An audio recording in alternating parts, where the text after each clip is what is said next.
Mr. and Mrs. Torrecampo, good afternoon po. I am Dr. Pascual. As discussed between you and Dr. Alvarez, he will be transferring your care to me temporarily while he's out of the country. Lumabas na rin po ang HLA typing results ninyo. Unfortunately, hindi po kayo compatible match para kay Jasmine. Ibig sabihin, hindi kami pwedeng mag-donate? Ano mangyayari sa anak ko? Paano na siya? Ano to? Kung hindi tayo match, paano tayo makakahanap ng iba kung hindi rin sila match? Ano mangyayari, Paolo? Sabihin mo sa akin. Ha?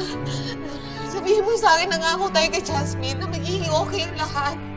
Nagagaling siya, pero paano magiging mangyayari yung kung hindi tayo makakapag-donate? Saan tayo hahanap ng donor? Hindi tayo tutulong sa iba. Hindi tayo titigil.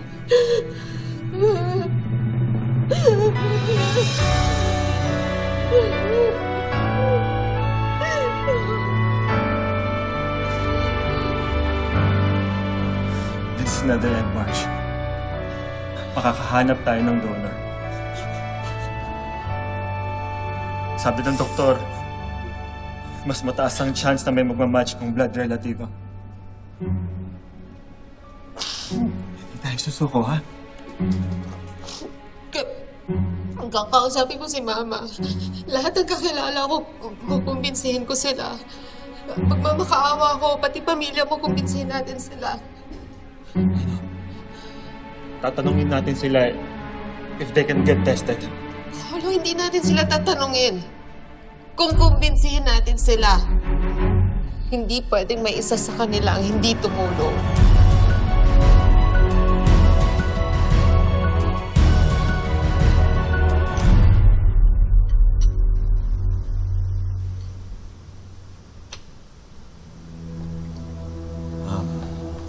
I know it's complicated lately within the family. Pero nandito po kami ngayon ni Marge sa harapan nyo para makiusap. Baka po pwede magkaisa tayong lahat. Stop beating around the bush. What do you want? Kung okay ho sa inyong lahat, kailangan ho namin ng tulong nyo. Kailangan ho ninyong magpatas to see if may possible match na maging donor ng bone marrow for Jasmine. Sabi nila sa amin, mas malakas daw kapag kadugo. Specifically, kapatid. At dahil nag-iisa si Jasmine, kayo ho ang best chance namin. Stop the dramatics. Of course, I'll get tested for my apo.